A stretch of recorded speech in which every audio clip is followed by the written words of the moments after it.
তবে যেদিন প্রিলি হবে, প্রিলি পরীক্ষা হয়ে গেলে প্রিলির পরবর্তী 6 মাসের মধ্যে আপনাদের নিয়োগ প্রক্রিয়া কিন্তু সম্পূর্ণ হয়ে যায়। অফিসার জেনারেল হিসাবে যারা যোগদান করবেন তারা সকলেই মোটামুটি জিএম পর্যন্ত যেতে পারেন, মানে কমপক্ষে জিএম। ব্যাংকের চাকরি আসলে প্রস্তুতি কেন কঠিন? আপনারা জানেন যে ইংরেজিতে এখানে ফোকাস রাইটিং থাকে, আর্গুমেন্টস রাইটিং থাকে, সামারি থাকে। তারা যে কাজগুলো করবেন এই সংক্ষিপ্ত সময়ে যারা পরীক্ষা দিতে যাচ্ছেন তাদের ক্ষেত্রে আমি বলে দিব যে কোন কোন টপিকগুলো এই 10-12 দিন বা 15 দিন আপনি শেষ মুহূর্তে একটু চোখ বুলিয়ে যাবেন। এখান থেকে আপনারা কিন্তু এবারও প্রশ্ন 100% কমন পাবেন যে প্রতিষ্ঠান এবং সেবা রয়েছে, অর্থাৎ এই যে আইসিটি তথ্য প্রযুক্তি সংক্রান্ত যে সমস্ত প্রতিষ্ঠান রয়েছে।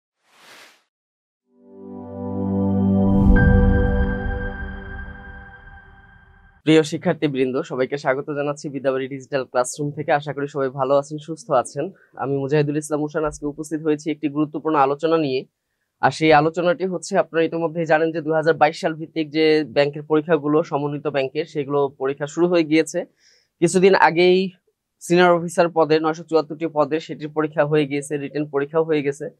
সামনে আমাদের অতি গুরুত্বপূর্ণ একটি পদের পরীক্ষা, আর সেটি হচ্ছে যে অফিসার জেনারেল 2022 সাল ভিত্তিক। এইখানে কিন্তু পরীক্ষা হতে যাচ্ছে এবং পরীক্ষার তারিখও নির্ধারিত হয়েছে, সেটা হলো 4/7/2025, অর্থাৎ জুলাই মাসের 4 তারিখ শুক্রবার এই পরীক্ষাটি অনুষ্ঠিত হতে যাচ্ছে।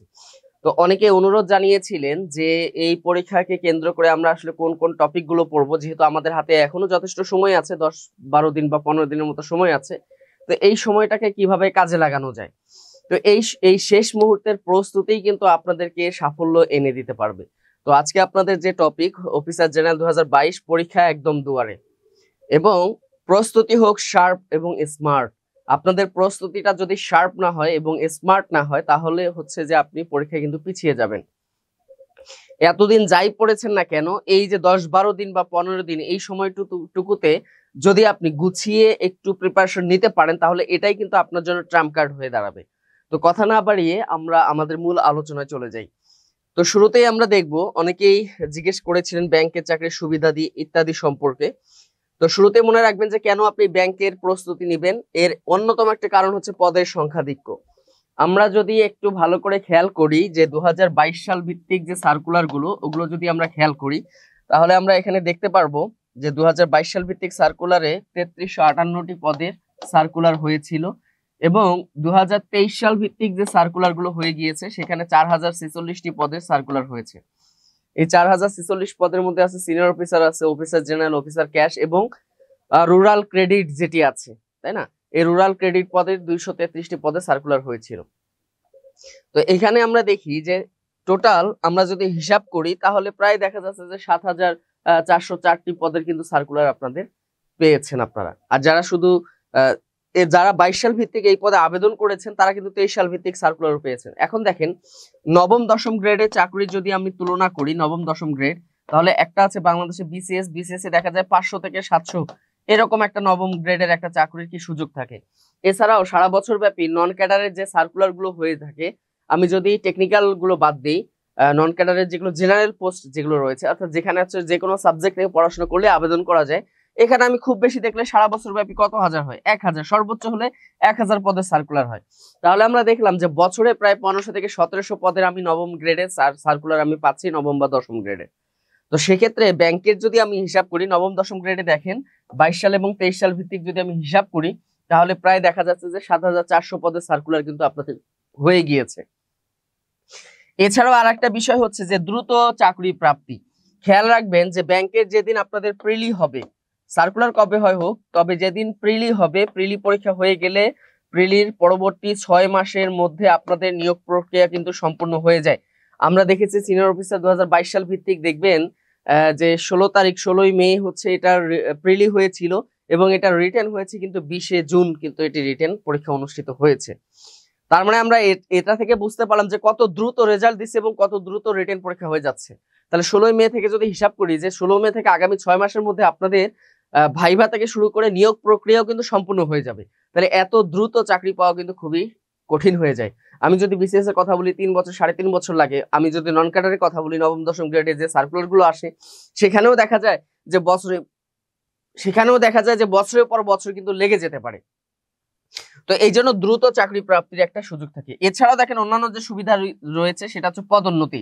এবং এখানে দেখবেন যে অন্যান্য চাকরির সাথে যদি তুলনা করি তাহলে ব্যাংকের চাকরিতে কিন্তু দ্রুত পদোন্নতি ঘটে, এত দ্রুত পদোন্নতি ঘটে এবং এত স্মুথলি পদোন্নতি ঘটে, কারণ এগুলো হচ্ছে স্বায়ত্তশাসিত প্রতিষ্ঠান, যার কারণে যেমন হচ্ছে যে ব্যাংকে যারা চাকরি করেন তাদের কিন্তু অপেক্ষা করতে হয় না যে কবে অর্থ মন্ত্রণালয় থেকে অর্থ ছাড় আসবে তারপর আমি বেতন পাবো, এটার অপেক্ষা করতে হয় না। ব্যাংক নিজস্ব অর্থায়ন থেকে কিন্তু সমস্ত কর্মীদেরকে বেতন দিয়ে থাকেন। তো এখানে দেখেন পদোন্নতিটাও তাদের নিজস্ব কাঠামো অনুযায়ী কিন্তু হয়ে যায়। তো এখানে কিন্তু কারোর জন্য ওয়েট করতে হয় না, যার কারণে এখানে দ্রুত পদোন্নতি ঘটে এবং স্মুথলি ঘটে, কোনো ঝামেলা না থাকলে দ্রুত পদোন্নতি ঘটে যায়। অর্থনৈতিক সচ্ছলতা, পাশাপাশি দেখেন যে অন্যান্য চাকরির সাথে তুলনা করলে এখানে অর্থনৈতিক সচ্ছলতার একটা কি সুযোগ থাকে, কারণ এখানে আপনি হাউস লোন পাচ্ছেন, কার লোন পাচ্ছেন, বাইক লোন পাচ্ছেন এবং অন্যান্য আর্থিক সুবিধাদি পাচ্ছেন, যেগুলো অন্যান্য চাকরিতে কিন্তু আপনি এত সুযোগ সুবিধাদি পাবেন না। পাশাপাশি আপনি যদি চিন্তা করেন যে আমি অন্যান্য চাকরিতে আপনি কখনো অগ্রিম বেতন নিতে পারবেন না, কিন্তু ব্যাংকে দেখা যাচ্ছে 2 মাস 3 মাস 6 মাসের বেতনও কিন্তু আপনি অগ্রিম নিতে পারেন, এখানে এখানে কিন্তু সেই সিস্টেমটি করা আছে। পাশাপাশি দেখেন সামাজিক মর্যাদা, বাংলাদেশের প্রেক্ষাপটে দুইটা চাকরিকে সামাজিকভাবে অনেক বেশি মর্যাদাকর মনে করা হয়, সেটি হচ্ছে বিসিএস এর চাকরি এবং আরেকটি হচ্ছে ব্যাংকের চাকরি। তো সেই ক্ষেত্রে অবশ্যই আমরা মনে করতে পারি যে ব্যাংকের চাকরিটা হচ্ছে কি একটা সামাজিক মর্যাদাকর একটি চাকরি। তো এই সমস্ত কারণেই মনে করেন যে এই আপনার ব্যাংকের প্রস্তুতি নিতে হবে। পাশাপাশি আরেকটা বিষয় হচ্ছে যে আপনি যদি একবার ব্যাংকের প্রস্তুতি নেন তাহলে 6 বার পরীক্ষা দেওয়ার সুযোগ তৈরি হয়। আপনি যদি একবার ব্যাংকের জন্য গুছিয়ে প্রস্তুতি নেন তাহলে বছরে আপনি 6টা পদের সার্কুলারে পরীক্ষা দিতে পারবেন, অর্থাৎ মানে এক প্রস্তুতিতে 6টি পরীক্ষা আপনি দিতে পারবেন। সেগুলো কি কি আমরা জানি যে সহকারী পরিচালক বাংলাদেশ ব্যাংক একই প্রস্তুতি, অফিসার জেনারেল বাংলাদেশ ব্যাংক এখানেও একই প্রস্তুতি, সমন্বিত ব্যাংকের সিনিয়র অফিসার এখানেও একই প্রস্তুতি লাগে, অফিসার জেনারেল তাই না, সমন্বিত ব্যাংক, অফিসার ক্যাশ সমন্বিত ব্যাংক এবং রুরাল ক্রেডিট, এই যে 6টি পদ যে রয়েছে এই 6টি পদে আপনি একবার যদি গুছিয়ে প্রস্তুতি নিতে পারেন তাহলে দেখবেন যে আপনি এই 6টি পদের সবগুলো পদেই আপনি পরীক্ষা দিতে পারতেছেন। তার মানে আপনাকে কিন্তু বাড়তি প্রস্তুতি নিতে হচ্ছে না প্রত্যেকটা পদের জন্য, এই বিষয়গুলো কিন্তু আপনাদেরকে খেয়াল রাখতে হবে। এছাড়াও দেখেন যে এক প্রস্তুতিতে সকল প্রাইভেট ব্যাংকের প্রস্তুতিও হয়ে যায়। পাশাপাশি অনেকে এখানে আছেন যারা হচ্ছে সরকারি ব্যাংকের পাশাপাশি প্রাইভেট ব্যাংকগুলোতে ট্রাই করে থাকেন, তাদের কিন্তু একবার প্রস্তুতি নিলেই আপনি প্রাইভেট ব্যাংকের যে প্রস্তুতি সেটাও কিন্তু অনেকখানি হয়ে যায়। হয়তো প্রাইভেট ব্যাংকের পরীক্ষাগুলো একটু কাঠামো একটু ভিন্ন হয়ে থাকে, কিন্তু একই ইংলিশ একই ম্যাথ এই প্রস্তুতি যদি আপনি নিতে পারেন তাহলে দেখা যাবে যে এই প্রস্তুতিতেই আপনি অসংখ্য প্রাইভেট ব্যাংকের প্রায় 40 থেকে 50টি প্রাইভেট ব্যাংকের পরীক্ষা কিন্তু আপনি অংশগ্রহণ করতে পারবেন। তাহলে এই সুবিধাগুলো কিন্তু এখানে রয়েছে। এছাড়াও দেখবো আমরা যদি আমরা বিগত সালের সার্কুলার গুলো দেখি যে অফিসার ক্যাশ দেখেন এখানে 787টি পদের সার্কুলার হয়েছিল, এইটাতে এখনো পরীক্ষা হয় নাই। অফিসার জেনারেল যেটি 1597 পদের এটির পরীক্ষা হতে যাচ্ছে আগামী 4/7/2025 তারিখে কিন্তু এটার পরীক্ষা হতে যাচ্ছে, অর্থাৎ যে পদের পরীক্ষা নিয়ে আজকে আমি আলোচনা করব। এছাড়াও দেখেন সিনিয়র অফিসার এটি রিটেন পরীক্ষা 20 জুন হয়ে গিয়েছে। এছাড়াও সামনে কিন্তু পরীক্ষা হতে যাচ্ছে, সামনে হয়তো পরীক্ষা হবে সিনিয়র অফিসার 1554টি পদের পরীক্ষা হবে সামনে আসতেছে, অফিসার জেনারেল 997টি পদের পরীক্ষা হবে, অফিসার ক্যাশ 1262 পদের পরীক্ষা হবে এবং আরসি দেখেন এখানেও 233 পদের পরীক্ষা হবে। যে পরীক্ষাগুলো আশা করা যাচ্ছে যে আগামী নভেম্বরের মধ্যেই 2023 সাল ভিত্তিক যে পদে যে সার্কুলার গুলো ছিল এগুলোর পরীক্ষা কিন্তু হতে যাচ্ছে। তো এই জন্য আমি মনে করি যে এখন থেকে যদি আপনি গুছিয়ে প্রস্তুতি নেন আগামী 3-4 মাস তাহলে দেখা যাবে যে আপনার পরবর্তী যে 23 সাল ভিত্তিক যে সার্কুলার গুলো আছে সেগুলোর পরীক্ষা কিন্তু আপনি অংশগ্রহণ করতে পারবেন এবং খুব ভালোভাবে উত্তীর্ণ হতে পারবেন। তো যারা হচ্ছে 2022 সাল ভিত্তিক এই পরীক্ষাগুলো দিচ্ছেন হয়তো বা আপনাদের প্রস্তুতি ততটা ভালো না, আপনারা টার্গেট রাখবেন যে 22 সাল ভিত্তিক যদি কোনো কারণে আমার হাতছাড়া হয়ে যায় 23 সাল যেন আমার হাতছাড়া না হয়। এই জন্য এখন থেকে আপনাকে গুছিয়ে প্রস্তুতি নিতে হবে এবং কোন টপিক বাদ দিবেন এবং কোন টপিক পড়বেন সবকিছু আজকে আমি আলোচনা করব। তাহলে দেখেন যে টোটাল 7404টি পদের কিন্তু সার্কুলার আপনাদের হাতে রয়েছে। এর মধ্যে অফিসার সিনিয়র অফিসার যদি বাদ দেই তারপরও আপনি দেখেন প্রায় 6500 পদের কিন্তু সার্কুলার আপনাদের সামনে রয়েছে পদের। তো এইগুলোর পরীক্ষার জন্য আপনাকে অবশ্যই এখন থেকে প্রস্তুত হইতে হবে, এই বিষয়গুলো কিন্তু আপনারা মাথায় রাখবেন। আর একটা বিষয় হচ্ছে এখান থেকে আর একটা গুরুত্বপূর্ণ বিষয় আলোচনা করি, সেটা হচ্ছে প্যানেল সুবিধা। আপনারা 2019 এবং 20 সাল ভিত্তিক যদি সার্কুলার গুলো দেখেন তাহলে দেখবেন যে এখানে সর্বোচ্চ 4 বার পর্যন্ত প্যানেল দেওয়া হয়েছে এবং সামনে কিন্তু আরো দেওয়া হতে পারে। তার মানে দেখা যাচ্ছে যে কোনো পদে যদি 900টি পদ থাকে, যেমন সিনিয়র অফিসারের কথা বলি 974টি পদ ছিল 22 সাল ভিত্তিক, তো এখানে দেখা যায় যে যাদের সিরিয়াল থাকবে 1500 ভাইভার পরে, তাই না, 974 জনের তো মানে চাকরি হয়ে যাবে, কিন্তু যাদের সিরিয়াল থাকবে 1500 তাদেরও চাকরি 100% হবে। কারণ কি? কারণ হচ্ছে যেহেতু এখানে প্যানেল সুবিধা রয়েছে, আপনি নবম দশম গ্রেডের অন্যান্য চাকরির সাথে যদি তুলনা করেন, বিসিএস এর যদি তুলনা করেন বা নন ক্যাডার যে চাকরিগুলো রয়েছে এগুলোর সাথে যদি আপনি তুলনা করেন, তাহলে দেখবেন যে সেখানে কিন্তু প্যানেল সুবিধা নাই। যতগুলো পদ রয়েছে ঠিক ততজনই সেখানে নিয়োগ প্রাপ্ত হন, পারলে আরো 2, 4, 5 জন কমে যায়, কারণ ভেরিফিকেশন অনেকেই বাদ পড়ে যায়। তো এই জন্য দেখবেন যে এখানে প্যানেল সুবিধাটি রয়েছে। তার মানে এখানে যদি আপনি ভাইভায় পাস করেন, মোটামুটি ভালো একটা যদি সিরিয়ালে থাকতে পারেন, আশা করা যায় বলতে 100% আপনার সেই চাকরিটি হবে। কারণ ব্যাংকের ক্ষেত্রে যতগুলো পদ থাকে প্রায় দ্বিগুণ পরিমাণ এখানে প্রার্থী কিন্তু তারা নিয়োগ দিয়ে থাকেন প্যানেলের মাধ্যমে। এই সুবিধা কিন্তু ব্যাংকে রয়েছে। তো এখানে যারা অফিসার জেনারেলে যারা পরীক্ষা দিবেন তাদের যদি আমি পদোন্নতিটা যদি খেয়াল করেন, সিনিয়র অফিসার থেকে আগামী 3 বছরের মধ্যে, 3 থেকে 4 বছরের মধ্যে কিন্তু আপনি সিনিয়র অফিসার হয়ে যাবেন। অফিসার জেনারেল থেকে যারা অফিসার জেনারেলে পরীক্ষা দিবেন এবং টিকবেন এবং যোগদান করবেন, তারা আগামী 3 থেকে 4 বছরের মধ্যে সিনিয়র অফিসার হয়ে যাবেন।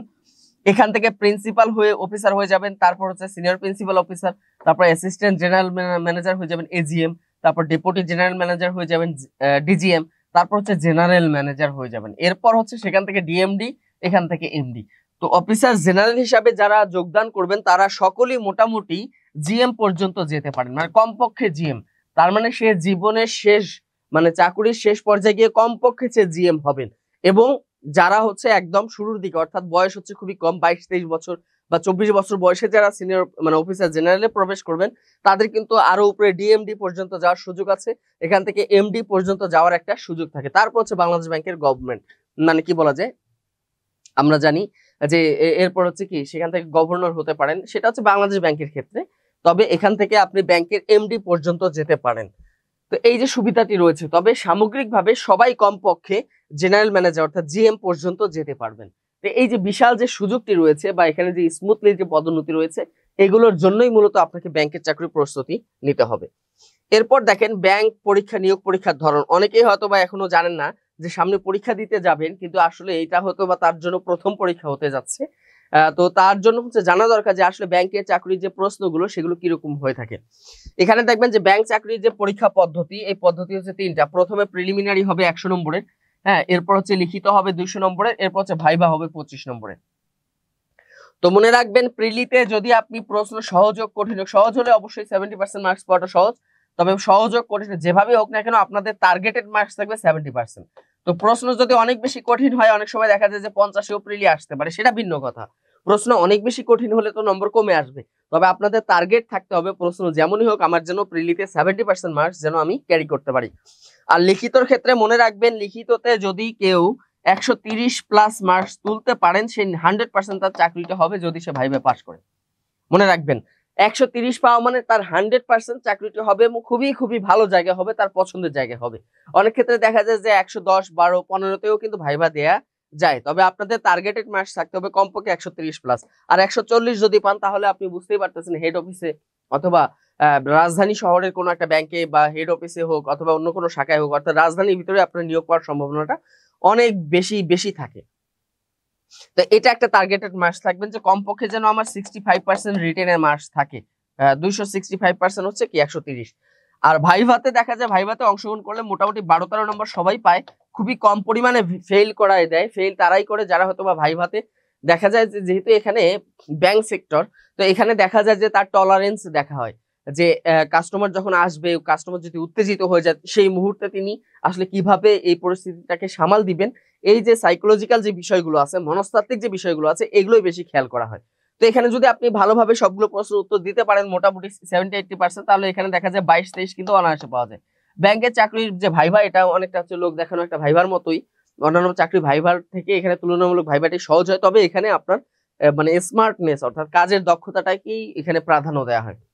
তো বিশেষ করে আমরা জানি যে অন্যান্য চাকরির প্রস্তুতি যারা নেন তাদের থেকে ব্যাংকের যারা প্রস্তুতি নেন তারা কিন্তু অনেক বেশি স্মার্ট হয়ে থাকেন দক্ষতার দিক থেকে, কাজের দিক থেকে। তো এই জন্য এখানে কিন্তু সহজেই পাশ করা যায়। এবং আপনারা জানেন যে প্রথম এট প্রেজেন্ট আর্টস ফ্যাকাল্টি এটাতে কি পরীক্ষা নিবে, বর্তমানে আর্টস ফ্যাকাল্টি এখানে পরীক্ষা নিবে। আর্টস ফ্যাকাল্টি পরীক্ষা নেওয়া মানেই প্রশ্নের ধরন হচ্ছে যে অন্যান্য ফ্যাকাল্টি থেকে যথেষ্ট সহজ হবে। আর প্রশ্ন সহজ হয়ে যাওয়া মানে কি, একটু প্রতিযোগিতাটা একটু বেড়ে যাওয়া। কারণ হচ্ছে প্রশ্ন কঠিন হলে দেখা যায় যাদের একদমই খুব ভালো মানে পড়াশোনা আছে তারাই মূলত এগিয়ে থাকে, কিন্তু যখন প্রশ্নটা একটু সহজ হয় তখন কিন্তু কম্পিটিশন বেড়ে যায়, কারণ তখন গড়পড়তা সবাই প্রশ্ন উত্তর দিতে পারে। তো যেহেতু আর্টস ফ্যাকাল্টি এখানে প্রশ্ন করবে এবং পরীক্ষাগুলো নিবে, সেহেতু আপনাদের এইভাবেই প্রস্তুতি নিতে হবে যে প্রশ্ন একটু সহজ হবে, বা যাই হোক না কেন মোটামুটি কি স্ট্যান্ডার্ড মানের হয়ে থাকে। আর্টস ফ্যাকাল্টির প্রশ্নগুলো সচরাচর স্ট্যান্ডার্ড মানের হয়ে থাকে, অর্থাৎ না সহজ না কঠিন এরকম হয়ে থাকে। তো এখানে দেখেন প্রিলিতে আসলে কি কি থাকবে, দেখেন যে প্রিলিতে বাংলা থাকে 25 নম্বর, ইংলিশে থাকে 25 নম্বর, গণিতে থাকে 20 নম্বর, সাধারণ জ্ঞানে থাকে 20 নম্বর। এই সাধারণ জ্ঞানের ভিতর কি আছে, বিএ আছে, Bangladesh affairs, IA international affairs আছে এবং ডিএস ডেইলি সায়েন্স কিন্তু এখানে আছে। এই তিনটা বিষয় মিলে হচ্ছে জিকে তে 20 নম্বর এবং আপনাদের আইসিটি তে থাকে 10 নম্বর। এই হলো টোটাল 100 নম্বরের পরীক্ষা আপনাদের হতে হবে। এবং সামনে অফিসার জেনারেল 2022 এর ভিত্তিক যে পরীক্ষাটি হতে যাচ্ছে 4 জুলাই, সেখানেও কিন্তু এই অনুযায়ী পরীক্ষাটি হবে, তাই আপনার নম্বর বন্টন সম্পর্কে আপনাদের জানা থাকা দরকার। এরপর যে বিষয়টি হচ্ছে যে লিখিত পরীক্ষা, খেয়াল করেন ব্যাংক ভেদে কিন্তু লিখিত পরীক্ষাটা বিভিন্ন ধরনের হয়ে থাকে, তবে সাধারণত আমরা যদি সাম্প্রতিক সময় আর্টস ফ্যাকাল্টি যে পরীক্ষাগুলো নিয়েছে সেখান থেকে যদি আমরা দেখি, তাহলে আমরা দেখতে পারবো যে লিখিত যে 200 নম্বরের পরীক্ষা হবে, এই 200 নম্বরের ভিতরে দেখেন যে এখানে ফোকাস রাইটিং থাকবে ইংলিশে 35, বাংলায় ফোকাস থাকে 35, তাই কিনা। এবং এখানে দেখেন যে রিসেন্ট যে গ্লোবাল এবং বাংলাদেশ ইস্যু এই সমস্ত বিষয় নিয়ে ফোকাস রাইটিংটা থাকে, এবং এখানেও দেখেন রিসেন্ট গ্লোবাল বা বাংলাদেশ ইস্যু এই নিয়েই বাংলা ফোকাস রাইটিংটা থাকে। এছাড়াও জেনারেল নলেজ, এখান থেকে 15টি সংক্ষিপ্ত প্রশ্ন থাকে, এক কথায় উত্তরের মতোই, এক কথায় উত্তর, এখানে 30 নম্বর থাকে। কম্প্রিহেনশন এই অংশে থাকে হচ্ছে 30 নম্বর, এখানে প্যাজে আসতে পারে বা বিভিন্ন ধরনের গ্রামাটিক্যাল টার্মস আসতে পারে। এছাড়াও দেখেন ম্যাথমেটিক্স থেকে থাকে 30 নম্বর, এখানে 5টা ম্যাথ দিয়ে থাকে অথবা 6টা ম্যাথ দিয়ে থাকে, এই ধরনের ম্যাথ আর কি এখানে চলে আসে। এছাড়াও দেখেন ট্রান্সলেশন ইংলিশ টু বাংলা অথবা বাংলা টু ইংলিশ, যেভাবেই থাক না কেন ইংলিশ টু বাংলাও থাকতে পারে অথবা বাংলা টু ইংলিশও থাকতে পারে, এখানে সাধারণত 10 নম্বর থাকে।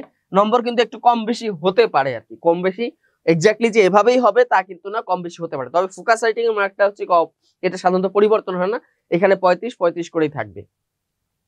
এবং আর্গুমেন্টস রাইটিং এখানে দেখেন 30 নম্বর থাকবে।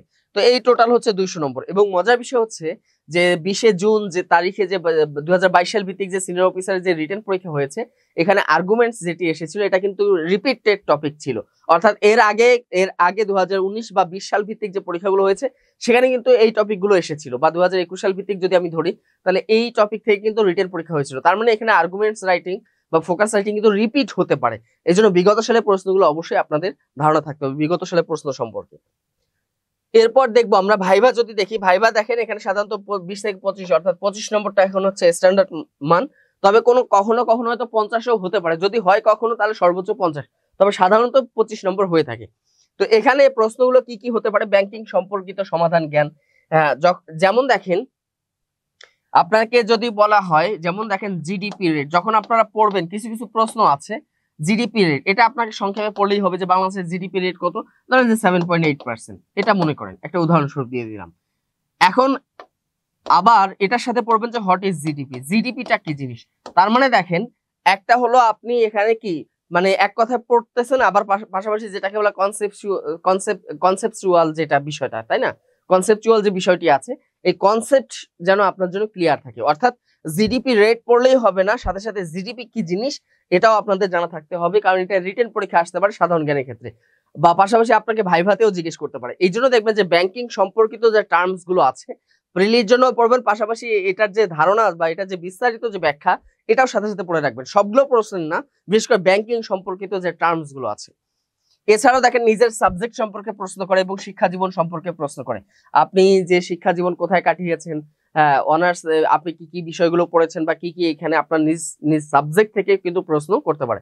এছাড়াও দেখেন যে সাম্প্রতিক যে ঘটনাবলী, বিশেষ করে সাম্প্রতিক সময় যে ঘটে যাওয়া যে ঘটনাবলী গুলো আছে, যেমন আমি যদি বিশেষ করে উদাহরণ দিই, যেমন রাশিয়া ইউক্রেন যুদ্ধ, আন্তর্জাতিক বিষয়গুলো যদি খেয়াল করি, তারপর ভারত পাকিস্তান যুদ্ধ, ইসরায়েল ইরান যুদ্ধ, এছাড়াও দেখেন যে ইসরায়েল প্যালেস্টাইন যে যুদ্ধগুলো আছে, এছাড়াও দেখবেন যে রাশিয়া এবং আমেরিকার সাথে যে ধরনের যে স্নায়ু যুদ্ধগুলো চলতেছে, পাশাপাশি আমেরিকা এবং চীনের মধ্যে যে অর্থনৈতিক যে স্নায়ু যুদ্ধ চলতেছে, এই বিষয়গুলো সম্পর্কে আসতে পারে।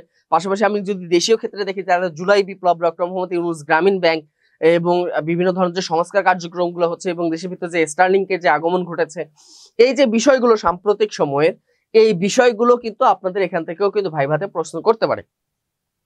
এবং আচরণমূলক যে প্রশ্ন, তাই কিনা, যেগুলোকে বলা হয় কি বিহেভিয়ারাল যে কোশ্চেন, এই বিহেভিয়ারাল কোশ্চেন গুলো হচ্ছে আচরণমূলক বেশ কিছু প্রশ্ন থাকে যে আপনার যে ব্যাংকিং সেক্টরে মানে অনেক বেশি যদি চাপ থাকে তাহলে এই চাপকে আপনি কিভাবে সামলাবেন, অথবা একজন গ্রাহক যদি আপনার উপর যদি চাপ প্রয়োগ করে বা আপনার সাথে যদি দুর্ব্যবহার করে, তাহলে এই উপস্থিত যে হয়তোবা আপনি নিজে ভুল করেছেন এই জন্য গ্রাহক হয়তো ক্ষেপে গিয়েছেন বা তিনি রাগ করেছেন, তো আপনার ভুলের কারণে সে যে ক্ষতিগ্রস্ত হয়ে গেল সাময়িকভাবে, তো এই বিষয়টাকে আপনি কিভাবে সামাল দিবেন বা এই বিষয়টাকে আপনি কিভাবে উতরিয়ে যাবেন।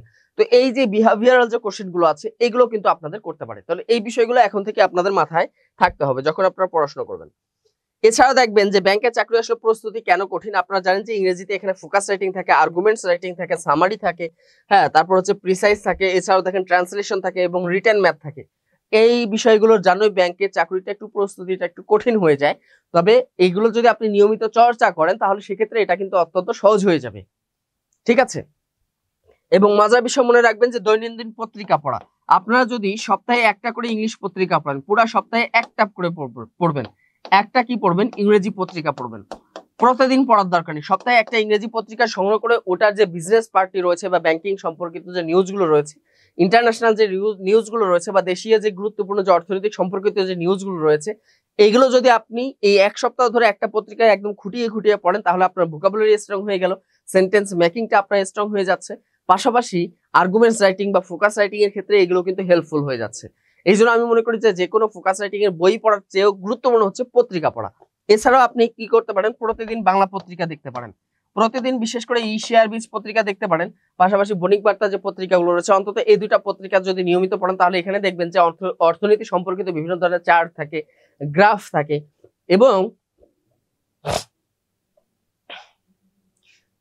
এবং মজার বিষয় হচ্ছে যে আমরা ফোকাস রাইটিং এর ক্ষেত্রে যে ভুলটা করে থাকি আমরা গ্রাফ দিই না বা চার্ট দিই না।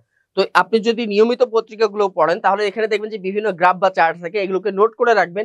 এই গ্রাফ চার্ট গুলো কিন্তু একটা ফোকাস রাইটিং এর কমপক্ষে 2টা করে চার্ট দেওয়ার চেষ্টা করবেন, আরো বেশি দিতে পারেন, 3টা অন্তত 4টা দেওয়ার, যেমন আমি সাধারণত 4টা করে দিই বা 4টা করে দিয়েছিলাম।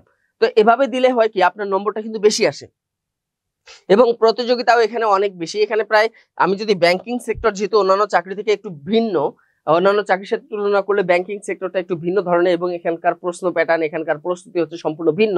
তো এখানে কিন্তু সেই তুলনায় এখানে প্রতিযোগিতা প্রায় 2 লাখের কম বেশি হতে পারে, অন্তত পক্ষে 1,20,000 বা 1.5 লাখ বা 2 লাখ এরকম কিন্তু থাকে। তো প্রতিযোগিতাটাও হচ্ছে কি যথেষ্ট মানে হাড্ডাহাড্ডি লড়াইয়ের মতো। এছাড়া দেখেন ফিক্সড কোনো সিলেবাস নাই। আর ব্যাংকের সব থেকে বড় সমস্যা যেটা, যেমন বিসিএস এর ক্ষেত্রে ফিক্সড একটা সিলেবাস আছে, প্রিলির জন্য ফিক্সড সিলেবাস আছে, রিটেনের জন্য ফিক্সড একটা সিলেবাস আছে, বা ভাইবার জন্য দেখা যায় যে কি কি প্রশ্ন আসতে পারে আমরা অনুমান করতে পারি। কিন্তু ব্যাংকের প্রিলির জন্য কোনো ফিক্সড সিলেবাস নাই, রিটেনের জন্য কোনো ফিক্সড সিলেবাস নাই, ভাইবার জন্য নাই। এখানে বলা আছে হয়তো ব্যাংকে দেখা যায় যে রিটেনের ক্ষেত্রে ফোকাস আসতে পারে, আর্গুমেন্ট আসতে পারে, ট্রান্সলেশন আসতে পারে, ম্যাথ আসে, জিকে আসে, এগুলো টপিক আসতে পারে, কিন্তু কোন টপিক থেকে আসবে এ ধরনের কোনো নির্দিষ্ট সিলেবাস কিন্তু এখানে নাই। পাশাপাশি প্রিলির জন্য কিন্তু নির্দিষ্ট কোনো সিলেবাস নেই, এখানে শুধু বলা আছে যে বাংলা, ইংলিশ, ম্যাথ, জিকে এবং আইসিটি এগুলো থেকে প্রশ্ন আসবে। তবে কোন টপিক থেকে আসবে বাংলার বা ইংলিশে কোন কোন টপিক থেকে আসবে এ ধরনের কোনো ফিক্সড কোনো সিলেবাস নাই যেটা অন্যান্য চাকরি পরীক্ষা থাকে। তো এটা একটা বড় একটা অসুবিধা। তো এই জন্য প্রস্তুতি একটু কঠিন হয়ে যায়, তবে যদি আপনি গুছিয়ে প্রস্তুতি নেন তাহলে হচ্ছে কি এটা সহজ হয়ে যায়। এবং লিখিত পরীক্ষা বেশ কিছু জটিলতা আছে, 200 নম্বরের পরীক্ষা, এখানে সময় থাকে 2 ঘন্টা। আমরা যদি এর আগে দেখি যে বিসিএস এর যে এর আগে যখন 100 নম্বরের পরীক্ষাগুলো হয়েছিল 3 ঘন্টা, আমরা যদি 35-এর আগের গুলো খেয়াল করি, তাই কিনা। এরপর দেখেন পরবর্তী বা অর্থাৎ বর্তমান সময় যদি আমরা খেয়াল করি তাহলে 200 নম্বরের যে বিসিএস পরীক্ষাগুলো হচ্ছে, যেমন বাংলাতে প্রথম পত্র দ্বিতীয় পত্র মিলে 200 নম্বর, বাংলাদেশ অ্যাফেয়ার্স প্রথম পত্র দ্বিতীয় পত্র মিলে 200 এবং ইংলিশ ফার্স্ট সেকেন্ড পেপার মিলে 200। এই 200 নম্বর পরীক্ষা কিন্তু সময় থাকতেছে 4 ঘন্টা, সেখানে দেখেন এখানে সময় থাকে 2 ঘন্টা। তার উপর এখানে আবার মরার উপর খাড়ার ঘাড় একটা বিষয় আছে, যেমন এখানে ইংলিশে ফোকাস আছে, বাংলায় ফোকাস আছে, ট্রান্সলেশন আছে, ম্যাথ আছে, জিকে আছে, আর্গুমেন্টস আছে বা প্রিসাইজ আছে। তো এই যে সামগ্রিক যেহেতু দেখা যায় যে এখানে 70-80 নম্বরই হচ্ছে আপনাকে ইংলিশে লিখতে হবে, বা কখনো কখনো তার থেকে বেশি প্রশ্নের উত্তর আপনাকে ইংলিশে লিখতে হয়। তো এই যে 2 ঘন্টায় এতগুলো প্রশ্ন উত্তর দেওয়া কিন্তু সত্যিকার অর্থেই কিন্তু অনেক বেশি কঠিন হয়ে যায়। তো এজন্য এখানে একটা প্রতিবন্ধকতা রয়েছে এবং হাতে সময় থাকে কম। এই হাতে সময় থাকার কারণে, কম থাকার কারণে যাদের মধ্যে কি থাকে, ইংরেজিতে দুর্বলতা থাকে, তারা কিন্তু এই ফোকাস রাইটিং বা আর্গুমেন্টস রাইটিং লিখতে গিয়ে, এগুলো করতে গিয়ে কিন্তু সময় হাতে পান না। তো এই যে একটা প্রতিবন্ধকতা আছে, এই জন্য আপনাকে আগে থেকে কি করতে হবে, ফ্রি হ্যান্ড রাইটিং এর যে বিষয়টি আছে এটা যেন আপনার জন্য স্ট্রং থাকে সেই বিষয়টি আপনাকে খেয়াল রাখতে হবে। এছাড়াও দেখেন এখানে কোনো ফিক্সড কোনো 5 নম্বর নাই। খেয়াল করেন, যেমন আমি যদি বলি নিবন্ধনে প্রিলিতে 40% মার্কস পাইলে পাস। প্রাইমারি ক্ষেত্রে কেউ যদি 65% মার্কস পায় তার চাকরি হবে। পাশাপাশি দেখেন বিসিএস এর রিটেনে যদি কেউ 50% মার্কস পায় তাহলে সে কি করবে, রিটেনে পাস করবে। এছাড়াও বিসিএস এ যদি কেউ 120 যদি প্রিলিতে তুলতে পারে তাহলে সে সাধারণত প্রিলিতে উত্তীর্ণ হয়। কিন্তু এখানে যেমন আমি যদি একটা কথা বলি যে নিবন্ধনে প্রিলিতে 40% মার্কস পাইলে সে পাস করবে বাধ্যতামূলক, মানে এটা হচ্ছে নিয়ম। এছাড়াও দেখেন বিসিএস এ 50% মার্কস যদি কেউ তুলতে পারে, 900 মধ্যে 450 যদি পায়, সে সাধারণত কি করে, পাস করে ফেলে। কিন্তু এখানে ব্যাংকের ক্ষেত্রে কোনো ফিক্স কোনো সিলেবাস মানে পাস নাম্বার নাই। অর্থাৎ এখানে তারপরও টার্গেট রাখতে হবে যে প্রিলিতে যে করেই হোক আমার যেন 70% মার্কস থাকে এবং রিটেনে কমপক্ষে যেন আমি 65% মার্কস যেন তুলতে পারি। 70% মানে 100তে 70, আর এখানে 200তে হচ্ছে 130। এটা যেন কমপক্ষে আমার থাকে, মানে চাকরি পাওয়ার জন্য কমপক্ষের জন্য এটা থাকে। তবে এর থেকে বেশি যদি আপনি তুলতে পারেন তাহলে আপনি আরো কি ভালো জায়গা, আপনার পছন্দের প্রথম পছন্দের যে জায়গাগুলো আছে সেগুলোতে আপনি নিয়োগ পাবেন, অত বিভাগীয় শহরে পাবেন, রাজধানী শহরে পাবেন, অথবা হেড অফিসে পাবেন। এই যে বিষয়গুলো আছে এগুলোতে নিয়োগ পাবেন। তো এই বিষয়গুলো আপনাদেরকে খেয়াল রাখতে হবে। এরপর দেখেন কি কি বই পড়তে হবে। এই যে একটা বিষয় রয়েছে, আপনি কি কি বই পড়বেন। এখানে যদি আমি খেয়াল করি তাহলে শুরুতে যদি বলি যে বাংলার জন্য কি কি পড়বেন, বাংলার জন্য মনে রাখবেন নবম দশম শ্রেণীর যে বাংলা ব্যাকরণ বইটি আছে, তাই কিনা, বাংলা ব্যাকরণ যে বইটি আছে সেটা হলো কি বোর্ড বই, যেটি এই বোর্ড বইটা পড়বেন। অবশ্যই চেষ্টা করবেন মুনির চৌধুরী লেখা যে বোর্ড বইটি আছে সেটা থাকতে হবে। পাশাপাশি নতুন যে বাংলা ব্যাকরণ যেটা বর্তমানে পড়ানো হচ্ছে এটাও থাকবে, দুইটাই থাকবে, নতুন এবং পুরনো দুই বই, দুইটা গ্রামার বাংলা ব্যাকরণ বই রাখবেন আপনার সাথে। এখানকার বাইরে কিন্তু প্রশ্ন সাধারণত ব্যাকরণ থেকে আসে না, তার মানে এখানে আপনি ব্যাকরণে দেখা যায় যে কয়েকটি প্রশ্ন আসলে এখান থেকে আপনি উত্তর দিতে পারতেছেন। আর সাহিত্যের জন্য কি কি পড়বেন, সাহিত্য হচ্ছে বাংলা বাজারে প্রচলিত যে কোনো একটা সিরিজের একটা গাইড যদি আপনি সংগ্রহ করেন সেখান থেকে আপনি বাংলা যে প্রশ্নগুলো আছে সাহিত্য সম্পর্কিত এই প্রশ্নগুলো সম্পর্কে জানতে পারবেন। এবং বিশেষ করে এখানে ফিক্স কিছু লেখক রয়েছে, বিশেষ করে রবীন্দ্রনাথ ঠাকুর এবং কাজী নজরুল ইসলাম, তাদের থেকে কমপক্ষে 2 নম্বর প্রশ্ন কিন্তু প্রিলিতে কমন থাকেই, প্রত্যেকটা পরীক্ষায় থাকে এবং তার থেকে বেশি থাকে, কমপক্ষে 2 থাকে। তো এই ধরনের বেশ কিছু, বিশেষ করে পিএসসি যে 11 জন যে কবি আছেন, কবি সাহিত্যিক, তাদের তো অবশ্যই পড়বেন। পাশাপাশি আর অন্যান্য যে কবি সাহিত্যিক আছেন এদের সাহিত্য কর্ম সম্পর্কেও আপনাদেরকে জানতে হবে। ইংলিশের জন্য কি করবেন, ইংলিশের জন্য সব থেকে ভালো হচ্ছে যেমন ব্যারন্স টফেল, ক্লিপস টফেল অথবা জিআরই যে ইংলিশ গুলো আছে, তাই কিনা, এগুলো একটু দেখার চেষ্টা করবেন। এবং আইভিএ তে যে ধরনের ইংলিশের যে প্রশ্নগুলো আছে বা সিলেবাসটি আছে এগুলো একটু ভালো করে পড়বেন। তো এই জন্য আপনি বাজারে প্রচলিত যে কোনো একটা গাইড আপনি পড়তে পারেন। এক্ষেত্রে যেমন আমাদের আছে এমআই প্রধান মুকুল স্যারের যেটি রয়েছে, হ্যাঁ, classroom MCQ English grammar and literature, এই বইটি নিতে পারেন। তবে লিটারেচার থেকে ব্যাংকে সাধারণত প্রশ্ন আসে না, হঠাৎ যদি আসে 2-1টা প্রশ্ন আসে।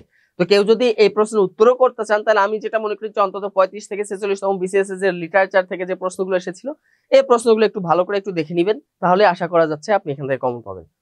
ম্যাথের ক্ষেত্রে কি করবেন, ম্যাথের ক্ষেত্রে যেহেতু দেখা যায় যে এখানে ইংলিশ ভার্সনে ম্যাথ গুলো আসে, তো প্রথমে আপনাকে ম্যাথ স্ট্রং করতে গেলে নবম দশম শ্রেণী যে বিশেষ করে সপ্তম শ্রেণী থেকে নবম দশম শ্রেণী যে বোর্ড বইটি আছে গণিত, এটা আগে শেষ করবেন। এটা শেষ করে যাওয়ার পর আপনি ইংলিশ ভার্সনের যে ম্যাথগুলো আছে, বিশেষ করে জিআরইর যে ম্যাথগুলো আছে এগুলোকে সমাধান করবেন।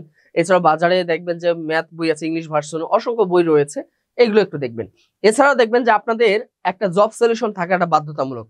আমি ভালো করে মনে রাখবেন যে ব্যাংকের যে জব সলিউশন আছে, তাই কিনা, ব্যাংকের যে জব সলিউশন আছে বিশেষ করে 2001 থেকে 2025 সাল পর্যন্ত যতগুলো ব্যাংকের চাকরি পরীক্ষা হয়েছে সরকারি বেসরকারি সবগুলোর প্রিলি এবং রিটেন প্রশ্ন এখানে আছে, এই ধরনের একটা বই আপনি সংগ্রহ করবেন। পাশাপাশি আরো অনেক বই আছে, যেমন 1986 সাল থেকেও অনেক বই পাওয়া যায় 2025 পর্যন্ত, যে ব্যাংকের যে প্রিলি এবং রিটেন এবং অন্যান্য যে প্রাইভেট ব্যাংকের যে প্রশ্নগুলো হয়েছিল, পরীক্ষাগুলো হয়েছিল, সেই প্রশ্নগুলো কিন্তু সেখানে পাওয়া যায়। তো এটা অবশ্যই সংগ্রহ করবেন এবং সেইখানে দেখবেন যে আসলে কোন ধরনের ম্যাথ এসেছে এবং কোন ধরনের প্রশ্ন হয়ে থাকে, তাই কিনা। এছাড়াও দেখবেন যে বাজারে আরো বই আছে, সেটা হচ্ছে রিটেন ম্যাথ, ছোট কিছু বই পাওয়া যায়। রিটেন ম্যাথ বই নামে একটা বই পাওয়া যায় আরিফুর রহমানের, আমি এক্স্যাক্টলি কারো পক্ষে নাম বলবো না, যেমন আপনি বিভিন্ন প্রকাশনী থেকে নিতে পারেন, তাই কিনা। যেমন বাজারে তো অনেক ভালো ভালো প্রকাশনী আছে, যেমন দেখেন ওরাকল প্রকাশনী আছে, প্রফেসরস প্রকাশনী আছে, তারপর আরিফুর রহমানের যেমন রিসেন্ট পাবলিকেশনস রয়েছে, এছাড়াও দেখবেন ইনসেপশন রয়েছে, প্রিসেপ্টার্স রয়েছে, ফেনম রয়েছে। আপনার কাছে যে প্রকাশনী বইটা আপনার কাছে সাবলীল মনে হয় আপনি সেখান থেকে একটা জব সলিউশন আপনাদের মাস্ট থাকতেই হবে। মানে জব সলিউশন, আপনি ব্যাংকের প্রস্তুতি নেওয়া মানে আপনার অবশ্যই যেন অন্য কোনো বই না থাকলে যেন আপনার জব সলিউশন বইটা যেন থাকে এবং নবম দশম শ্রেণী বাংলা ব্যাকরণ বইটি যেন থাকে, এটা কিন্তু মনে রাখবেন।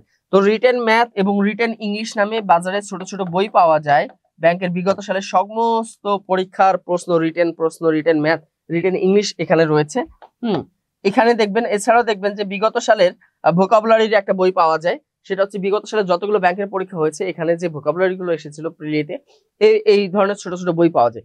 এগুলো অবশ্যই সংগ্রহ করবেন। এবং মজার বিষয় হচ্ছে 2022 সাল ভিত্তিক যে অফিসার জেনারেল, যেটা পরীক্ষা 16 মে হয়েছিল এবং রিটেন পরীক্ষা 20 জুন হয়ে গেল, এখানে কিন্তু যে প্রিলিতে যে ভোকাবুলারি গুলো এসেছিল এগুলো কিন্তু বিগত সালে রিপিটেড প্রশ্ন ছিল। তো এই জন্য বিগত সালের যে প্রশ্নগুলো এগুলো অবশ্যই আপনারা দেখবেন। এছাড়া দেখবেন জিকের জন্য আপনি তো সাম্প্রতিক যে জ্ঞান আছে, কারেন্ট অ্যাফেয়ার্স, সেটা তো আপনাকে পড়তেই হবে, কারণ ব্যাংকের ক্ষেত্রে দেখা যায় 5টা 10টা প্রশ্ন কিন্তু জিকের মধ্যে থাকে সাম্প্রতিক বিষয়গুলোর উপর। এই জন্য নিয়মিত কারেন্ট অ্যাফেয়ার্স পড়বেন, পত্রিকাগুলো তো দেখবেনই। আর অন্যান্য বিষয়গুলোর জন্য বাজারে প্রচলিত যে কোনো একটা সাবলীল, আপনার কাছে যেটা মনে হয়, যে কোনো প্রকাশনী একটা জিকের একটা বই আপনি নিবেন, এই একটা বিষয়। আর আইসিটির জন্য কি করবেন, আইসিটির জন্য বিশেষ করে নবম দশম এবং ইন্টারমিডিয়েট, তাই কিনা, এবং একাদশ দ্বাদশ শ্রেণীর, তাই কিনা, একাদশ দ্বাদশ শ্রেণীর যে আইসিটি বইটি রয়েছে সেটা অবশ্যই পড়বেন।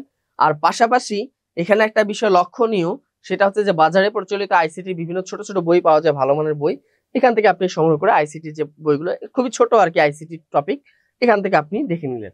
তো এভাবে হচ্ছে আপনি দীর্ঘমেয়াদী পরিকল্পনা করবেন। তো যেহেতু যারা 4 তারিখ পরীক্ষা দিতে যাবেন তাদের ক্ষেত্রে হয়তো এতগুলো বই তো এই মুহূর্তে পড়াটা সম্ভব না।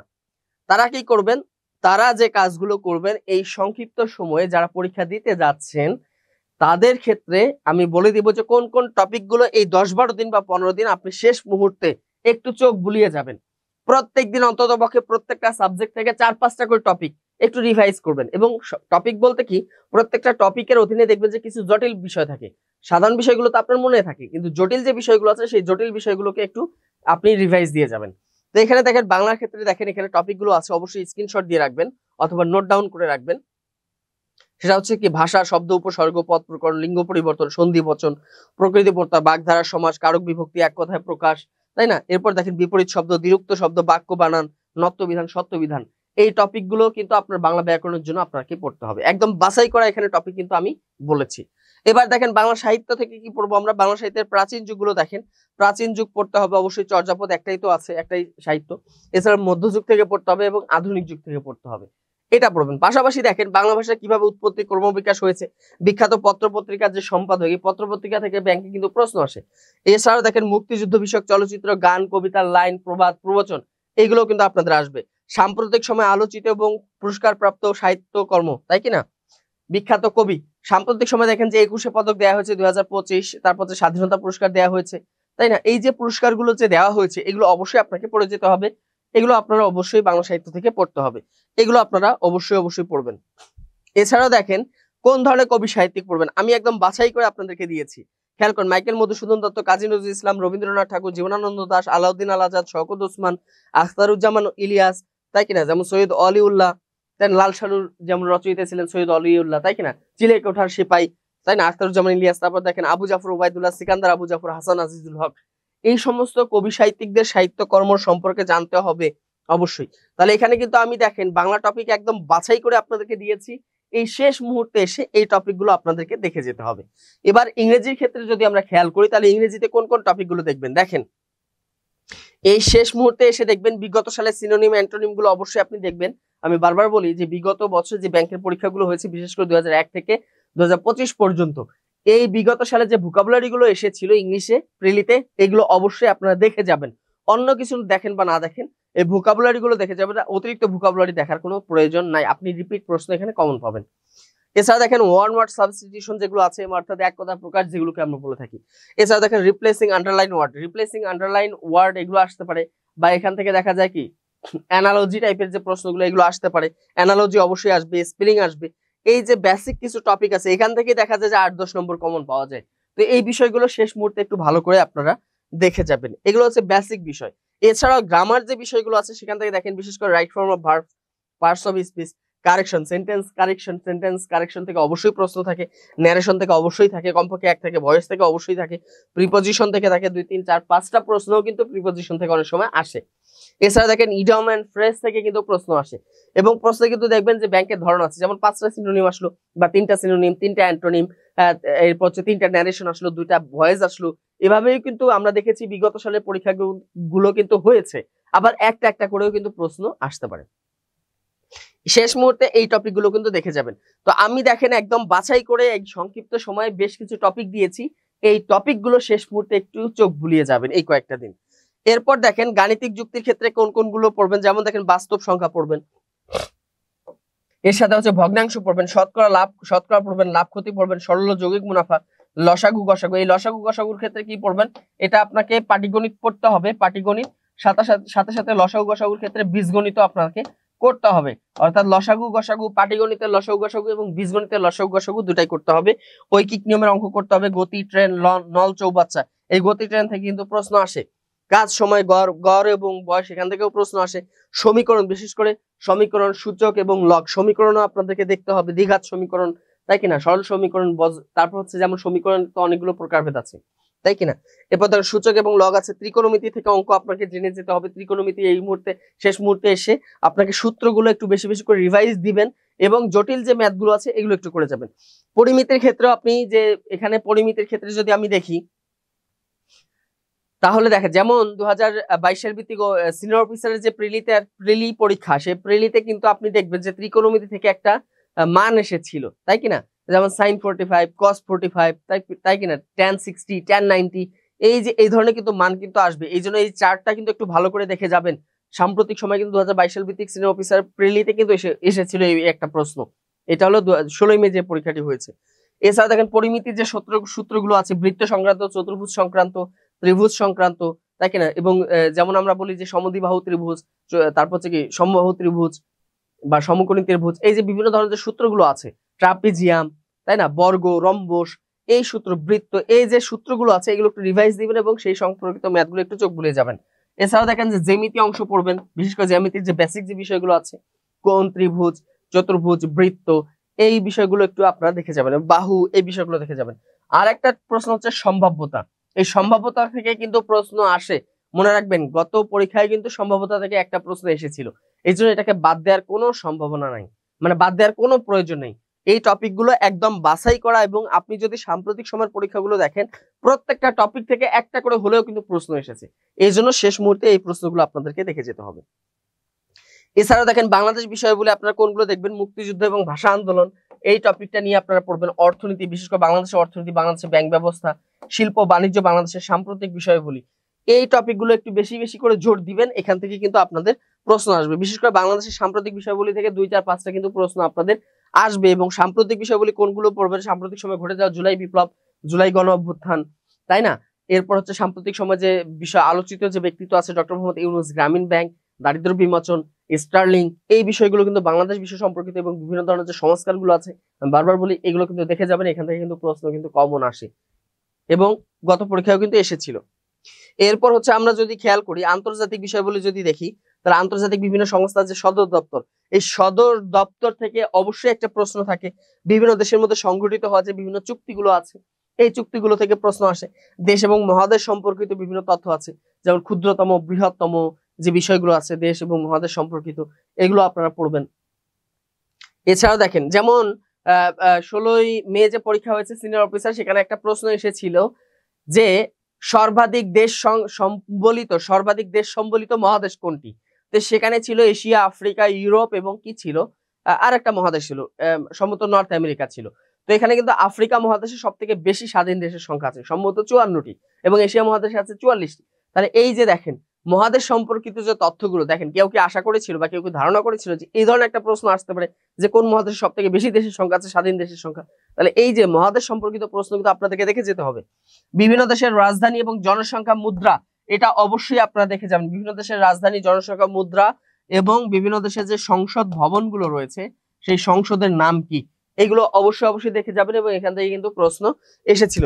এছাড়া দেখেন নদ নদী এবং যুদ্ধ বিগ্রহ, এই সাম্প্রতিক সময় যে যুদ্ধ বিগ্রহগুলো, যেমন ভারত যে পাকিস্তানে যে মানে যে অভিযান চালিয়েছিল সেটার নাম কি ছিল, অপারেশন সিঁদুর ছিল, তাই কিনা। এরপর পাকিস্তানে ছিল বুনিয়ানিন মারসুস। এরপর হচ্ছে সাম্প্রতিক সময় যেমন যেমন আছে না যে ট্রু প্রমিস, ইরানের যে অভিযান পরিচালনা করেছে ট্রু প্রমিস 2, তাই কিনা, এটা হলো কি ইসরায়েলে পরিচালিত অভিযান। এরপর হচ্ছে ইসরায়েল ইরানে কি নামে অভিযান পরিচালনা করে, রাশিয়া ইউক্রেনে কি অভিযান পরিচালনা করে, ইউক্রেন রাশিয়াতে কি নামে অভিযান পরিচালনা করে। এখান থেকে কিন্তু একটা প্রশ্ন 100% আপনারা কমন পাবেন এবং গত পরীক্ষায় কিন্তু এসেছিল 16 মে পরীক্ষায়। এটা অবশ্যই অবশ্যই আপনাদেরকে শেষ মুহূর্তে দেখে যেতে হবে। এছাড়া দেখেন কম্পিউটার থেকে যদি আপনি পড়েন, তা কম্পিউটারের যে অঙ্গ সংগঠনগুলো আছে, বিভিন্ন ধরনের ইনপুট আউটপুট যে ডিভাইস গুলো আছে, এখান থেকে একটা পরীক্ষায় প্রশ্ন কিন্তু থাকবেই, এবং গত পরীক্ষায় কিন্তু এসেছিল। কম্পিউটার সফটওয়্যার সংক্রান্ত একটা প্রশ্ন, এখান থেকে একটা প্রশ্ন থাকে। ডাটাবেস সিস্টেম, এখান থেকে প্রশ্ন আসে। কম্পিউটার প্রোগ্রাম, ভাইরাস, এই ভাইরাস থেকেও প্রশ্ন আসে। মাউস কিবোর্ড, বিশেষ করে মাউস এবং কিবোর্ড সম্পর্কে আপনারা জেনে রাখবেন, এবং কিবোর্ডে যে ফাংশনাল যে কি গুলো আছে, তাই কিনা, যেমন কন্ট্রোল প্লাস ই চাপলে কি হয়, কন্ট্রোল প্লাস এক্স চাপলে কি হয়, কন্ট্রোল প্লাস জেড চাপলে কি হয়, কন্ট্রোল প্লাস এস চাপলে কি হয়, কন্ট্রোল প্লাস পি, পি তে কি হয়, এর কাজ কি, এই যে এগুলো কিন্তু আপনারা পড়বেন। এবং ফাংশন যে কি রয়েছে 12টি, এই কোন কি এর কি কাজ, এগুলো আপনাদের কিন্তু জেনে যেতে হবে, কমপক্ষে এগুলো কিন্তু জেনে যাবেন। মাউস সম্পর্কে জানবেন। এরপর এছাড়াও দেখেন ইনপুট আউটপুট ডিভাইস, এগুলো একটু জেনে যেতে হবে যে কোনটা একই সাথে ইনপুট এবং আউটপুট ডিভাইস, এই ধরনের প্রশ্ন কিন্তু আসে। এছাড়াও দেখেন গুরুত্বপূর্ণ একটা বিষয়, আমি এর আগেও যখন লাইভ নিয়েছিলাম 16 মে সিনিয়র অফিসার পরীক্ষা উপলক্ষে, সেখানেও কিন্তু আমি এটা তাদেরকে বলেছিলাম, এবং এখান থেকে কিন্তু প্রশ্ন এসেছিল। মনে রাখবেন, এখান থেকে আপনারা কিন্তু এবারও প্রশ্ন 100% কমন পাবেন, যে প্রতিষ্ঠান এবং সেবা রয়েছে, অর্থাৎ এই যে আইসিটি তথ্য প্রযুক্তি সংক্রান্ত যে সমস্ত প্রতিষ্ঠান রয়েছে, এবং কোন প্রতিষ্ঠান আসলে কি সেবা দেয়, সেগুলো আপনারা পড়বেন। বিশেষ করে দেখেন গুগল, মাইক্রোসফট, আইবিএম, এগুলো সম্পর্কে আপনাদেরকে পড়তে হবে। এছাড়া দেখেন সোশ্যাল নেটওয়ার্কিং, এখান থেকেও কিন্তু প্রশ্ন কমন আসে এবং এসেছিল। বিশেষ করে ফেসবুক, টুইটার, টুইটার বলতে বর্তমান নাম হচ্ছে এক্স, এরপর দেখেন ইনস্টাগ্রাম, এই সংক্রান্ত তথ্যগুলো জানতে হবে। এদের জনক কে, কত সালে প্রতিষ্ঠিত হয়, হ্যাঁ এটার কাজ কি, এগুলো সম্পর্কে জানতে হবে। পাশাপাশি এদের সদর দপ্তর কোথায়, এগুলো কিন্তু জানতে হবে। মনে রাখবেন, এই যে প্রতিষ্ঠান এবং তাদের সদর দপ্তর কোথায়, এটা কিন্তু পরীক্ষায় কিন্তু প্রশ্ন এসেছিল। সদর দপ্তর থেকে কিন্তু পরীক্ষায় প্রশ্ন এসেছিল গত পরীক্ষাতেও। Computer programming, LAN MAN, wifi, WiMAX, Bluetooth, তাই কিনা, এই যে ব্লুটুথ, ব্লুটুথ হচ্ছে কিভাবে চলে, এটা হচ্ছে রেডিও ওয়েভ যে তরঙ্গ রয়েছে, তাই কিনা, রেডিও তরঙ্গে কি করে, রেডিও তরঙ্গ অনুযায়ী কাজ করে, এটা কিন্তু গত পরীক্ষায় এসেছিল। তো এই জন্য এই প্রশ্নগুলো কিন্তু আইসিটি থেকে দেখেন। এই যে আইসিটি আমি যে টপিক গুলো দিলাম, প্রত্যেকটা টপিক যদি আপনি জানেন, দেখেন এখানে কমপক্ষে কত নম্বর কমন পাবেন। এখান থেকে 6টাতে 6 নম্বর কমন, এখান থেকে 7 কমন পাবেন, এখান থেকে 1 কমন পাবেন 8, আর এখান থেকে কমপক্ষে 1 কমন পাবেন। তা 10টা প্রশ্নের মধ্যে তো 9 নম্বর, কমপক্ষে 9 নম্বর তো এখানে আপনি কমন পাচ্ছেন। এগুলোই দেখে যাবেন, দেখবেন আপনি এখান থেকে 8-9 কমন পাবেন। তো আইসিটি তে 10 এর মধ্যে 8-9 পাওয়া তো বিশাল ব্যাপার। আপনি যদি প্রতি 10-এ যদি আপনি 8 করে পান, তাহলে 100তে পাচ্ছেন কত, 80 পাচ্ছেন। এত তো আপনার দরকার নেই, আপনার দরকার হচ্ছে কত, 70। প্রশ্ন যত সহজই হোক না কেন। এছাড়া দেখেন প্রশ্ন বিশ্লেষণ, যেহেতু আর্টস ফ্যাকাল্টি প্রশ্নগুলো নিবে, এই জন্য মনে রাখবেন যে বিগত বছরের প্রশ্নগুলো অত্যন্ত গুরুত্ব সহকারে বিশ্লেষণ করে করে পড়তে হবে। এবং এই শেষ সময় এসে আপনি যেটা দেখবেন, শেষ সময় এসে বিশেষ করে বিগত সেই 10-12 দিনে যে কাজটি করবেন, বিশেষ করে বিগত 10 বছরের যে প্রিলির প্রশ্নগুলো আছে, সেই 10 বছরের প্রিলির প্রশ্নগুলো প্রত্যেকটা বছর হয়তো 5টা 6টা করে প্রিলি হয়েছে। তো এভাবে যদি হিসাব করে, তাহলে 40 থেকে 50টা হয়তো প্রিলি হয়েছে, খুব বেশি হলে, এর থেকে কম হয়েছে। তো 40 থেকে 50টা প্রিলি প্রশ্ন যদি আপনি প্রত্যেকদিন 5টা করেও দেখেন, তাহলে আপনি দেখবেন যে 10 দিনে কিন্তু আপনার হয়ে যাচ্ছে। এই জন্য বিগত সালের প্রশ্নগুলো অবশ্যই দেখবেন। যেমন দেখেন ইংলিশের ক্ষেত্রে বিশেষ করে দেখবেন কোন কোন টপিকগুলো দেখবেন, বিশেষ করে ভোকাবুলারি দেখবেন, গ্রামার অংশটা দেখবেন, কম্প্রিহেনশন অংশটা দেখবেন। ম্যাথের ক্ষেত্রে আমি জাস্ট একটা উদাহরণ দিচ্ছি, মানে এক্স্যাক্টলি যে শুধু এগুলো দেখবেন তা না, আমি একটা উদাহরণস্বরূপ বলতেছি। যেমন percentage, ratio, profit loss, puzzle, series, এগুলো থেকে ম্যাথ আসে। এই ম্যাথগুলো বিগত সালের প্রশ্নগুলো একটু দেখবেন। এবং জিকেতে দেখবেন দেশের এবং সাম্প্রতিক যে ঘটনাবলীগুলো রয়েছে ব্যাংকিং, তারপর বিভিন্ন ধরনের আন্তর্জাতিক যে বিভিন্ন ধরনের যে সচেতনতামূলক যে বিষয় রয়েছে, এগুলো দেখবেন।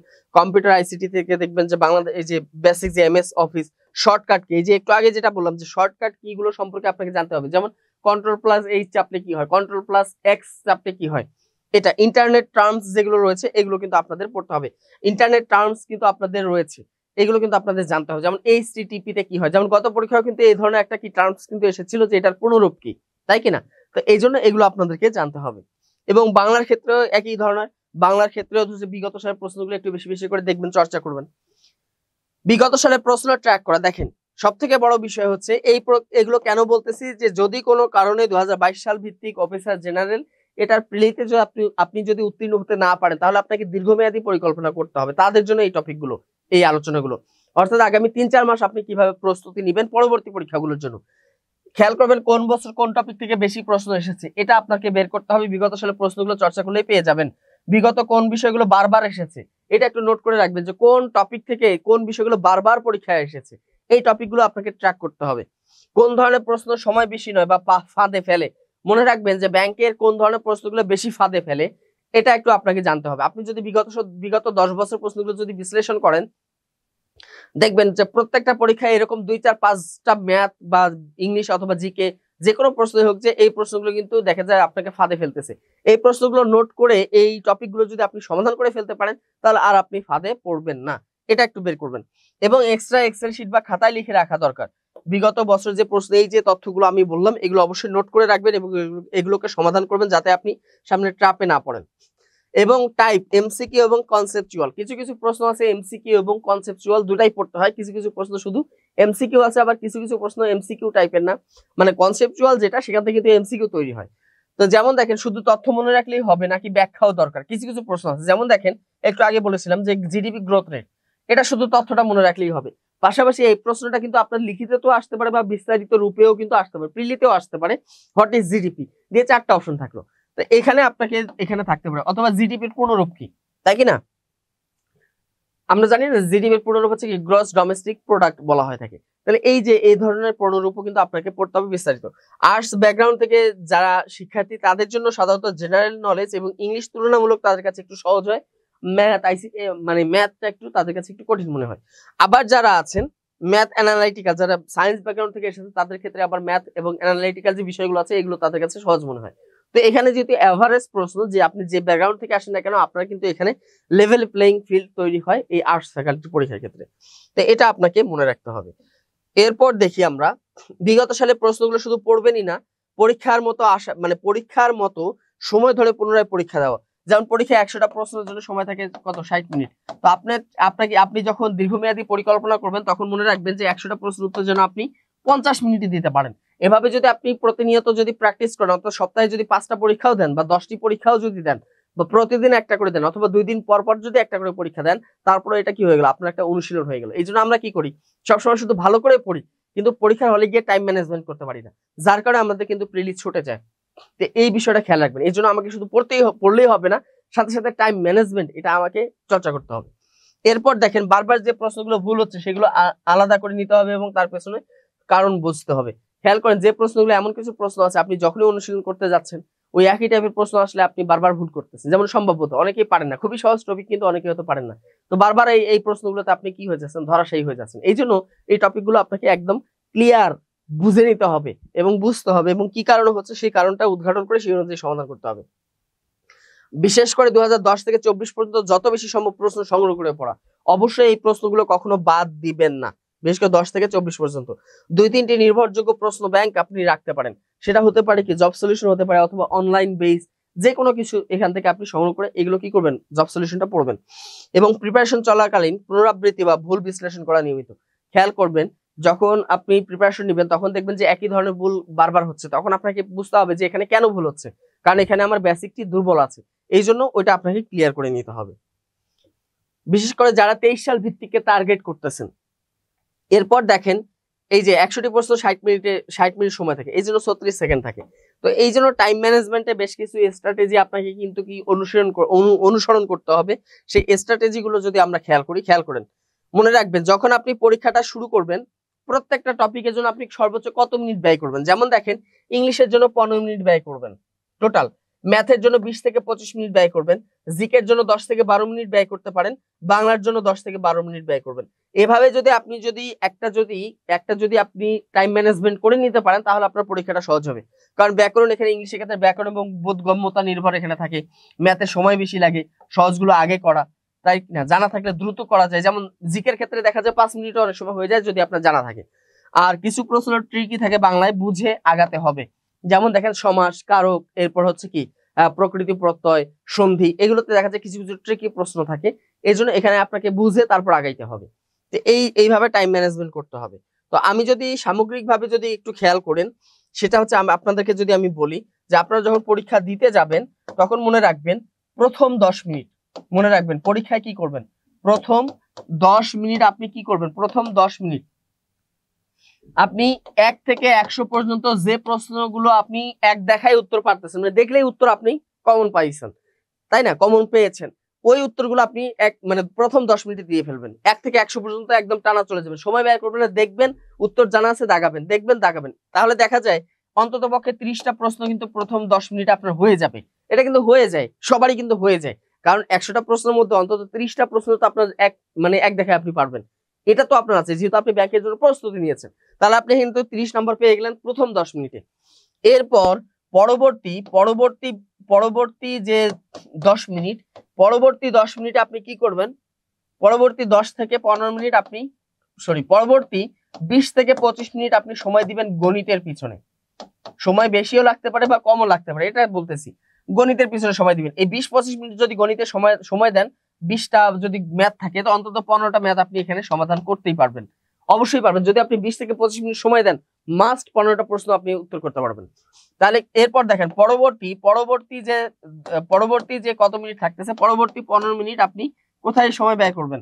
ইংলিশের ক্ষেত্রে সময়টা ব্যয় করবেন। ইংলিশে এখানেও দেখা যায় যে ইংলিশে যদি 25টি প্রশ্ন থাকে, অন্তত পক্ষে আপনি 15টি প্রশ্নের উত্তর আপনি কারেক্ট করতে পারবেন, যদি আপনি সত্যিকার অর্থেই 10 থেকে 15 মিনিট যদি ইংলিশের পিছনে সময়টা ব্যয় করেন। 15 মিনিট যদি সময় ব্যয় করেন, তাহলে দেখেন 15, এখানে আমি 25ই ধরলাম, 15 আর 25 কত হচ্ছে? 40 আর 10 50 মিনিট। আর শেষ 10 মিনিট আপনি কি করবেন? শেষ 10 মিনিট আপনি যে প্রশ্ন উত্তরগুলো এখনো দিতে পারেননি, বিশেষ করে বাংলা, জিকে, এরপর হচ্ছে আইসিটি, এই প্রশ্নগুলো আপনি কি করবেন? সুন্দর করে দেওয়ার চেষ্টা করবেন। ইভেন ম্যাথ, জিকে পরবর্তী 10 মিনিট। তো এই 10 মিনিটে, পরবর্তী 10 মিনিটে দেখা যাচ্ছে আপনি আরো 10টা প্রশ্ন উত্তর দিতে পারেন। তাহলে আপনি এখন হিসাব করেন, 15 15 30 আর 10 কত হয়? 40 আর 30 70। দেখেন আপনি কিন্তু 70 পেয়ে যাচ্ছেন। আপনাকে এই স্ট্র্যাটেজি মেনেই কিন্তু উত্তর করতে হবে। এই ট্রিক্সটা যে ফলো করবেন, মাস্ট সে অন্তত পক্ষে 60 থেকে 65, 70 না পেলে অন্তত 65 আপনি পাবেন। 65 পাওয়া মানে প্রশ্ন যতই সহজ হোক না কেন, 65 কিন্তু প্রিলি আসে। যেমন 2022 সাল ভিত্তিক সিনিয়র অফিসারের যে প্রশ্নটি এসেছিল, প্রিলি প্রশ্ন যথেষ্ট সহজ ছিল, সেখানে দেখা যাচ্ছে যে 62 63 পেয়েও কিন্তু প্রিলিতে চলে এসেছে। তার মানে এটা কিন্তু মনে রাখতে হবে। তাহলে এই স্ট্র্যাটেজি যদি কেউ মেনটেন করেন, তাহলে দেখবেন যে অনায়াসে কিন্তু আপনি প্রিলিতে উত্তীর্ণ হতে পারবেন। কিন্তু আমরা কি করি, শুরুতেই গিয়ে আমরা হজবরল একটা সৃষ্টি করে দিই, যার কারণে যে প্রশ্ন উত্তরগুলো আমরা পারি সেটাও আমি উত্তর দিতে পারি না। দেখা যায় 60টি 70টি প্রশ্ন উত্তর করতে গেলেই সময় শেষ হয়ে যায়। এই জন্য আপনাকে কি করতে হবে? এভাবে ম্যানেজমেন্ট সঠিকভাবে করতে হবে, তাহলে আপনি উত্তীর্ণ হতে পারবেন। তো শুরুতে আপনি কি করবেন দেখেন, ফার্স্ট স্ক্যান। শুরুতে আপনি 1 মিনিটে পুরো প্রশ্নপত্র স্ক্যান করবেন। স্ক্যান বলতে কি, আপনি চোখ দিয়ে স্ক্যান করবেন, মানে এক নজরে আপনি ফার্স্ট টু লাস্ট দেখে যাবেন। দেখলে আপনি বুঝতে পারবেন যে প্রশ্নের ধরন কেমন। তাহলে আপনার স্ট্র্যাটেজি কিন্তু চেঞ্জ হতে পারে। যেমন দেখেন যে প্রশ্ন অত্যন্ত সহজ হয়েছে, তার মানে আপনার এক ধরনের স্ট্র্যাটেজি। যদি প্রশ্ন অত্যন্ত কঠিন হয়, তখন আপনাকে ওই যে প্রথম 10 মিনিট ওইভাবে আগাইতে হবে, তারপর ম্যাথ করতে হবে, তারপর ইংলিশ করতে হবে, এভাবে কিন্তু আপনাকে আগাইতে হবে। এরপর হচ্ছে ইজি ফাস্ট। মনে রাখবেন এই 5টা বিষয় আপনার মাথায় রাখতে হবে একদম। সহজ প্রশ্ন আগে, কঠিন প্রশ্ন পরে রাখা। যে প্রশ্নগুলো আপনি সহজ সেগুলো আপনি আগে করবেন, কারণ কঠিন প্রশ্নটা যদি আপনি আগে করতে যান সময় বেশি যাবে, যার কারণে আপনি টাইম পাবেন না। দেখা যাবে যে সহজ প্রশ্ন আপনি একটা কঠিন ম্যাথ করতে গিয়ে 5 মিনিট আপনার চলে গেছে, 3 মিনিট চলে গেছে। তো দেখা যাচ্ছে এই 3 মিনিট চলে যাওয়ার কারণে পরবর্তীতে যে আরো যে 5টা সহজ প্রশ্ন ছিল সেগুলোতে আপনি তাকানোর সময়ই পাননি। এই জন্য মনে রাখবেন সহজ প্রশ্নগুলো আগে দিয়ে দিবেন। এরপর হলো 15 সেকেন্ডের মধ্যে যদি আপনি উত্তর করতে না পারেন, তাহলে পরেরটিতে যাবেন। আপনি দেখেন যে যখন আপনি প্রথম 10 মিনিট আপনি প্রশ্নগুলো দাগাবেন, যে প্রশ্ন উত্তর আপনি 15 সেকেন্ডে মনে করতে পারতেছেন না, স্কিপ করবেন, স্কিপ করে পরবর্তীতে চলে যাবেন। ঠিক আছে? এরপর দেখেন মার্ক ফর রিভিউ, অর্থাৎ সন্দেহভাজন প্রশ্নগুলো চিহ্নিত করে রাখা। খেয়াল করে 100টা প্রশ্নের মধ্যে যখন আপনি প্রথম 10 মিনিট আপনি প্রশ্ন উত্তরগুলো দিবেন, তখন দেখা যাবে যে এর ভিতর অন্তত 10টা বা 15টি প্রশ্ন থাকবে সন্দেহভাজন। মানে উত্তর কিন্তু আপনি জানেন, কিন্তু এই মুহূর্তে একটু প্যাচ লেগে গেছে, আপনি এক্স্যাক্টলি উত্তরটা আপনি এই মুহূর্তে স্মরণ করতে পারতেছেন না। তো এগুলোকে আপনি কি করবেন? কলম দিয়ে একটু চিহ্নিত করে রাখবেন। এগুলোকে শেষ মুহূর্তে গিয়ে আরেকবার দেখবেন, অর্থাৎ 10টা প্রশ্ন থাকলে এখান থেকে 2-3টা আপনি পেরে যেতে পারেন। এরপর হলো শেষ 5 মিনিট শুধু চিহ্নিত প্রশ্নগুলো উত্তর বা রিভিউ ফাইনাল। ওই যে শেষ 5 মিনিট বা 10 মিনিট যেটা থাকবে, এই চিহ্নিত যে প্রশ্নগুলো আছে এগুলো একটু রিভিউ দিয়ে দিবেন। তাহলে এইভাবে যদি আপনি আগান, তাহলে আপনার পরীক্ষাটা কি হবে? অসম্ভব সুন্দর হবে। এবং প্রত্যেকদিন চেষ্টা করবেন একটা 60 মিনিট একটা ফুল মডেল টেস্ট দেওয়ার এবং টাইমার দিয়ে প্র্যাকটিস করা। ঠিক আছে? যাতে করে আপনার পরীক্ষার অভ্যাস হয়ে যায়। এবং মনে রাখবেন 50 মিনিটে কিভাবে একটা প্রশ্ন শেষ করা যেতে পারে 100 নম্বরের, এই স্ট্র্যাটেজিতে যদি আপনি আগাইতে পারেন, তাহলে আপনি প্রিলিতে উত্তীর্ণ হবেন। দেখেন ব্যাংক চাকরি সংক্রান্ত বা যে কোনো চাকরি সংক্রান্ত বা যে কোনো তথ্য জানতে আপনি এই নম্বরটিতে যোগাযোগ করতে পারেন। এই নম্বরটিতে যোগাযোগ করলে এই যে হটলাইন, এখানে আমাদের অসংখ্য কর্মী এখানে যুক্ত আছেন। এখানে যোগাযোগ করলে আপনি যে কোনো চাকরি সংক্রান্ত তথ্য আপনি এখান থেকে জানতে পারবেন। এছাড়াও আমাদের এই যে নম্বরগুলো দেওয়া আছে, এই নম্বরগুলোতে যোগাযোগ করে আপনি যে কোনো চাকরি সংক্রান্ত তথ্য আপনি জানতে পারেন। এছাড়াও আমাদের যে ওয়েবসাইট আছে বিদ্যাবাড়ি.com, এখান থেকে আপনি তথ্য জানতে পারেন। পাশাপাশি আমাদের যে ফেসবুক পেজ আছে বিদ্যাবাড়ি, তারপর যে বিদ্যাবাড়ি ব্যাংকের, all gov job, Bidyabari publications, এই সমস্ত পেজে প্রতিদিন চাকরি সংক্রান্ত আপডেট তথ্য দেওয়া থাকে, এগুলো থেকে আপনি মানে তথ্য জানতে পারেন। এছাড়াও আমাদের যে ইউটিউব চ্যানেল আছে বিদ্যাবাড়ি, এই যে ইউটিউব চ্যানেলের মাধ্যমে আপনারা প্রতিনিয়ত বিভিন্ন চাকরি সংক্রান্ত যে তথ্যগুলো এগুলো কিন্তু আপনারা পান। তো অবশ্যই এটার সাথে যুক্ত থাকবেন, ইউটিউবের সাথে। তো শিক্ষার্থীবৃন্দ যারা 2022 সাল ভিত্তিক অফিসার জেনারেলের পরীক্ষা দিতে যাচ্ছেন, সবার জন্য শুভকামনা। এতক্ষণ দীর্ঘ সময় ধরে যারা ধৈর্য ধরে আমার যে এই আলোচনাটি শুনেছেন, আশা করি আপনারা উপকৃত হবেন। এবং আমরা চেষ্টা করেছি এবার আগেই এই লাইভ মানে এই তথ্যটি দেওয়ার জন্য বা এই ক্লাসটি করানোর জন্য, যাতে করে আপনাদের হাতে যেহেতু এখনো 10-12 দিন বা 15 দিন সময় আছে, এই সময়টা যেন আপনারা আরো বেশি করে কাজে লাগাইতে পারেন।